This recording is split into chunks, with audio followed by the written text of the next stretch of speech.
Hello friends, welcome back to my YouTube channel the SAP study. हमने कल बैराट सभ्यता complete कर ली थी। आज हम एक और नई सभ्यता के बारे में पढ़ते हैं जिसका नाम आता है बालाथल सभ्यता। तो चलिए शुरू करते हैं बालाथल सभ्यता के बारे में।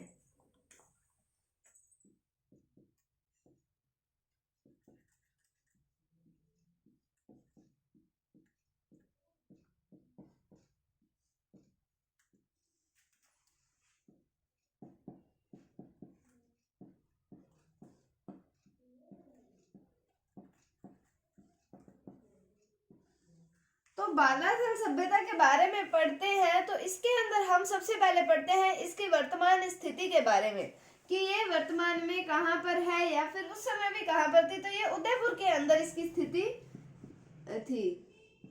इसकी स्थिति कहाँ पर है? उदयपुर। और उसके बाद में हम बात करते हैं इसके अंदर नदी भी आती है। तो नदी आती है बेडच नदी के किनारे।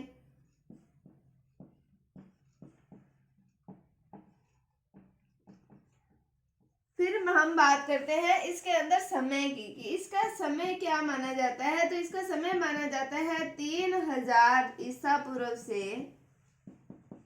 2500 ईसा पूर्व। 3000 ईसा पूर्व से 2500 ईसा पूर्व इस सभ्यता का कौन सी बालाथल सभ्यता कहाँ पर थी? उदयपुर में बेडच नदी के किनारे। इसका समय ये माना जाता है क्या? 3000 से 2500 ईसा पूर्व। अब यहाँ पर हम बात करते हैं इसकी संस्कृति की। तो ताम्रपाषाण युगीन संस्कृति थी। यहाँ पर कौन सी संस्कृति थी? ताम्रपाषाण युगीन।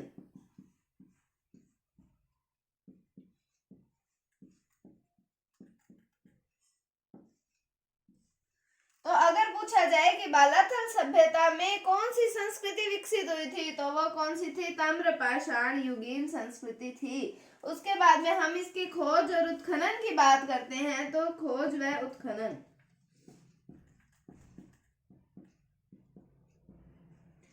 तो ये काम हुआ 1993 ईस्वी में डॉक्टर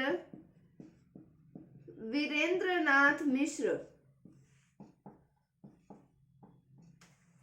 इनके द्वारा किया गया खोज और उत्खनन का कार्य है। तो हमने बात की पहले इसकी स्थिति के बारे में कि उदयपुर में है, बेडच नदी के किनारे है। उसके बाद में हमने इसके समय की बात की कि 3000 से 2500 ईसा पूर्व तक इसका समय माना जाता है।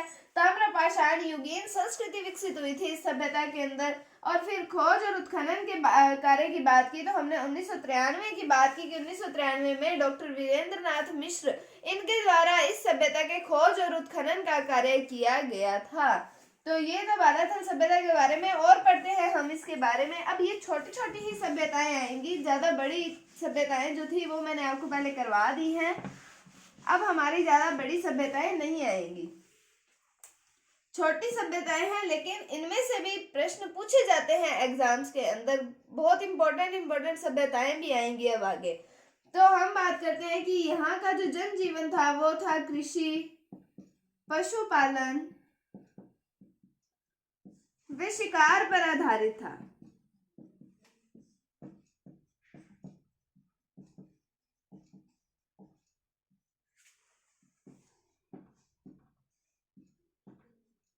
तो यहाँ का जो जनजीवन था वो था कृषि पर, पशुपालन पर और शिकार पर आधारित यहाँ का जनजीवन था। अब हम बात करें कि यहाँ पर हमें मृद भांड यानी कि मिट्टी के बर्तन और पत्थर के मनके प्राप्त हुए हैं। क्या प्राप्त हुए हैं? मृद भांड व पत्थर के मनके प्राप्त हुए हैं। उसके बाद में हम यहाँ पर एक और इम्पोर्टेंट बात करते हैं कि यहाँ पर हमें एक कंकाल प्राप्त हुआ है। वो कंकाल जो है उससे हमें कुष्ठ रोग के बारे में जानकारी मिलती है। तो मतलब हमें कुष्ठ रोग के साक्ष्य प्राप्त होते हैं। किस सभ्यता से? बालाथल सभ्यता से हमें कुष्ठ रोग के साक्ष्य प्राप्त होते हैं। हमने जब कालीबंगा सभ्यता पढ़ी थी तब हमें वहां पर छिद्रित खोपड़ी के साक्ष्य मिले थे, तो उससे हमें शल्य चिकित्सा के साक्ष्य प्राप्त होते हैं। और यहाँ पर हमें एक कंकाल प्राप्त हुआ है, उससे हमें कुष्ठ रोग के साक्ष्य प्राप्त होते हैं। तो यहाँ पर हमें यहाँ से एक कंकाल प्राप्त हुआ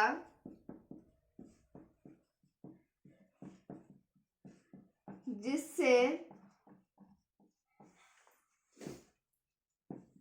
कुष्ठ रोग के साक्ष्य प्राप्त होते हैं।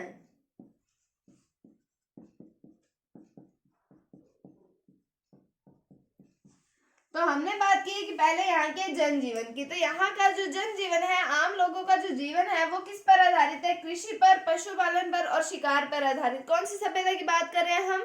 बालाथल सभ्यता की। उदयपुर के अंदर है, बेडस नदी के किनारे। और फिर उसके बाद में यहाँ पर हमें मृद भांड मिले हैं, यानी कि मिट्टी के बर्तन प्राप्त हुए हैं, और पत्थर के मनके भी हमें यहाँ से प्राप्त हुए हैं। उसके बाद में हमने इम्पोर्टेंट बात की, हमें ये चीज इम्पोर्टेंट है, पूछा जाता है एग्जाम्स में, कि यहाँ से हमें कंकाल प्राप्त हुआ है जिससे हमें कुष्ठ रोग के साक्ष्य जो है वो यहाँ प्राप्त होते हैं। उसके बाद में हम आगे एक बात करें कि जैसे अब योगी होते हैं या फिर हम कह सकते हैं कोई साधु महात्मा जो होते हैं वो समाधि पर बैठे, तो वो जो है उनकी वहां पर अगर मृत्यु हो जाती है समाधि पर बैठे बैठे ही, तो वहां पर हमें यहाँ पर एक समाधिस्थ योगी की अस्थियां प्राप्त हुई हैं। क्या प्राप्त हुई है? हमें यहाँ पर समाधिस्थ योगी की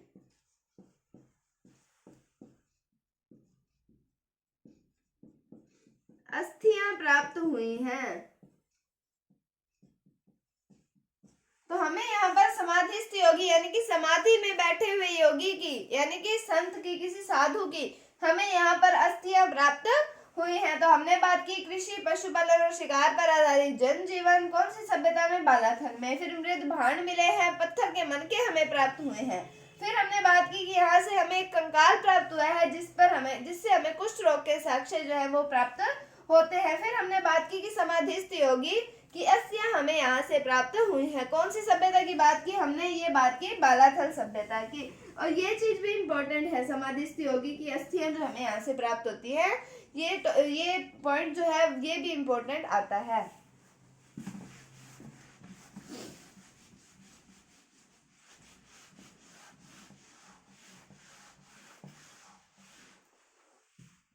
अब हम बात करें कि यहाँ से मैंने आपको बताया कि ताम्रपाषाण युगीन संस्कृति थी, मतलब हमें तांबे के कुछ ना कुछ तो चीजें मिलेंगी, तांबे का कुछ हमें उपकरण मिलेंगे, औजार मिलेंगे, कुछ ना कुछ तो मिलेगा।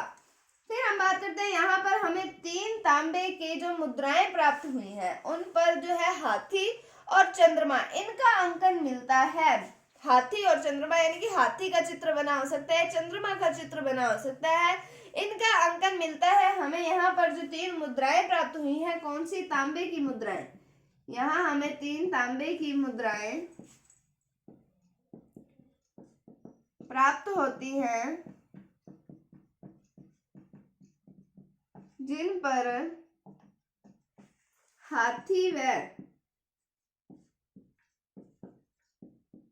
चंद्रमा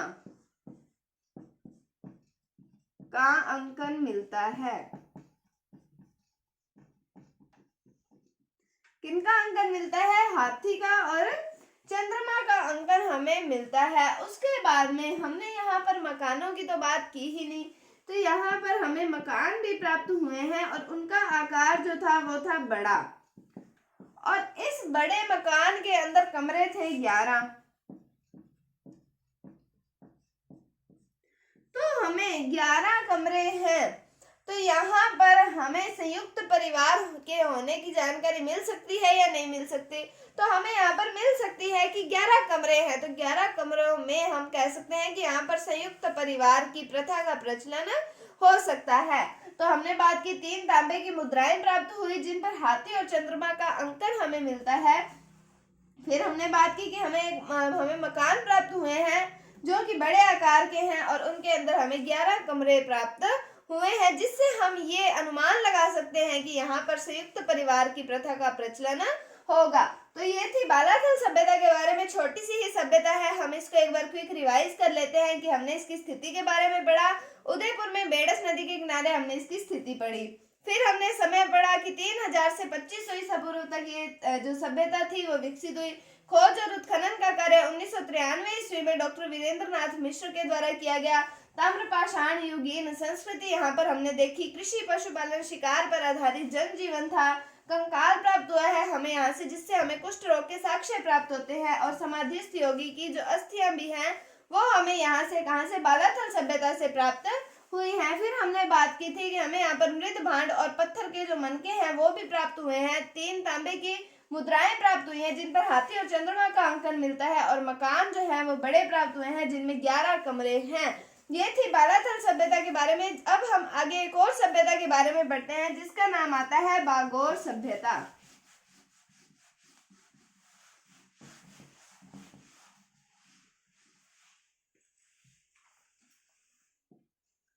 तो हम बात करते हैं अब बागोर सभ्यता के बारे में। तो इस सभ्यता की बात करते हैं तो हम सबसे पहले पढ़ते हैं इसकी स्थिति के बारे में। तो इसकी स्थिति आती है भीलवाड़ा। भीलवाड़ा में कोठारी नदी के किनारे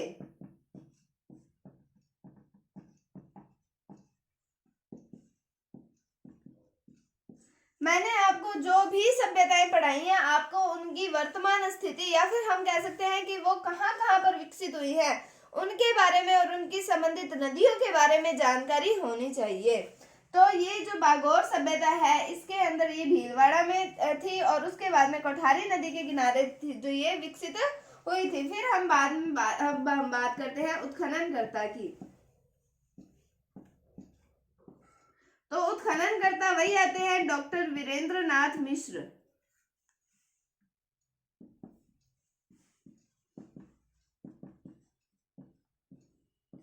डॉक्टर वीरेंद्र नाथ मिश्र आते हैं यहाँ के उत्खननकर्ता। फिर हम बात करते हैं कि यहाँ पर जो बागोर सभ्यता है यहाँ पर हमें पशुपालन के प्राचीनतम साक्ष्य जो है वो प्राप्त हुए हैं।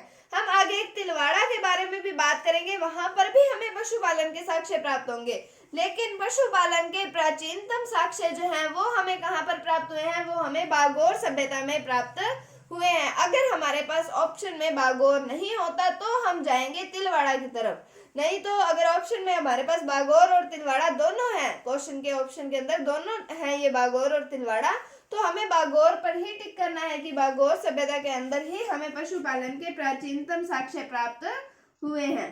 तो यहाँ पर पशुपालन के प्राचीनतम साक्ष्य प्राप्त हुए हैं। यहाँ पर पशुपालन के प्राचीनतम साक्ष्य प्राप्त हुए हैं। अब हम बात करते हैं कि यहाँ पर हमें ताम्र उपकरण, लौह उपकरण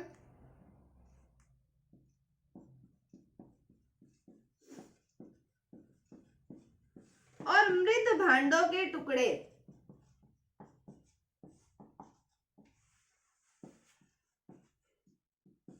प्राप्त हुए हैं।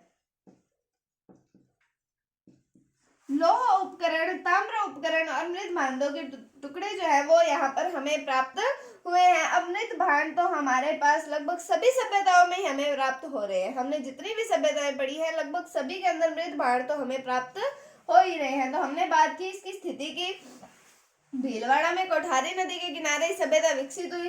फिर हमने उत्खननकर्ता की बात की कि डॉक्टर वीरेंद्र नाथ मिश्र जो है वो यहाँ इसके उत्खननकर्ता। फिर हमने बात की पशुपालन के प्राचीनतम साक्ष्य जो है हमें यहाँ से बागोर सभ्यता से प्राप्त होते हैं। फिर हमने बात की कि ताम्र उपकरण, लौह उपकरण, मृत भांडों के टुकड़े जो हैं वो हमें यहाँ से प्राप्त हुए हैं। अब हम आगे बात करते हैं कि यहाँ पर जो मकान बने हुए थे उसमें पत्थरों का प्रयोग किया गया था।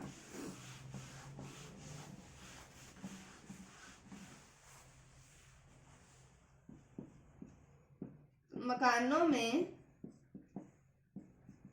पत्थरों का प्रयोग किया गया था।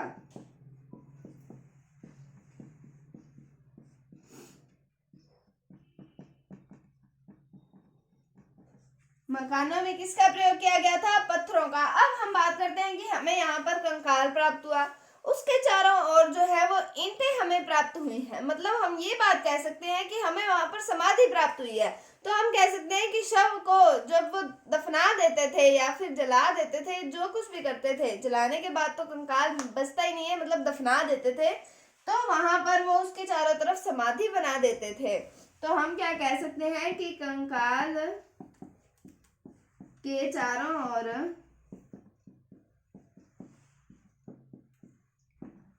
ईंटें प्राप्त हुई हैं या फिर ईंटें लगी हुई थी, अर्थात समाधि बनी हुई थी।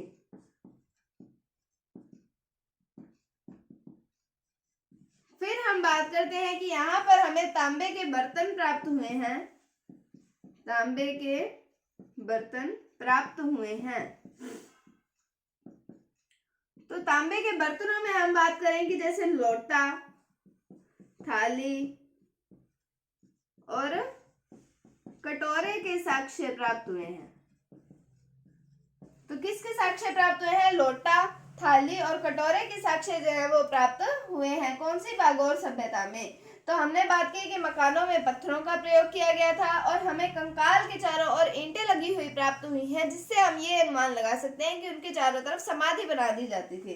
तो फिर और बात की हमने तांबे के बर्तन प्राप्त हुए हैं, हमें लोटा, थाली और कटोरे के साक्ष्य जो है वो हमें प्राप्त हुए हैं। ये था भागौर सभ्यता के बारे में। उम्मीद है आपको समझ आया होगा। इसका भी हम एक बार क्विक रिवाइज कर लेते हैं कि हमने इसकी स्थिति के बारे में पढ़ा। भीलवाड़ा में है कोठारी नदी के किनारे। फिर उत्खननकर्ता डॉक्टर वीरेंद्र नाथ मिश्र। फिर हमने पढ़ा कि पशुपालन जो है, पशुपालन के प्राचीनतम साक्ष्य हमें भागौर सभ्यता से प्राप्त होते हैं। हमें यहाँ से ताम्र उपकरण, लोह उपकरण और मृत भांडों के टुकड़े जो है वो हमें यहाँ से प्राप्त हुए हैं। फिर हमने बात की कि कंकाल के चारों ओर ईंटें लगी हुई हमें मिली हैं, जिससे हम ये कह सकते हैं कि उनके चारों तरफ समाधि बना दी जाती थी। फिर हमने बात की कि मकानों में पत्थरों का प्रयोग किया गया और जो तांबे के बर्तन जो हमें प्राप्त हुए हैं, किस तरह के लोटा, थाली और कटोरे, इनके साक्ष्य हमें प्राप्त हुए हैं। तो आज हमने बात की बालाथल सभ्यता और भागौर सभ्यता के बारे में। उम्मीद है आपको टॉपिक समझ आया होगा। अगर आपको इसमें कोई भी डाउट है तो आप कमेंट सेक्शन में पूछ सकते हैं। अगर आपको वीडियो थोड़ी सी भी अच्छी लगी है तो इसे लाइक कीजिए, शेयर कीजिए और चैनल पर नए हैं तो इसे सब्सक्राइब जरूर कीजिए।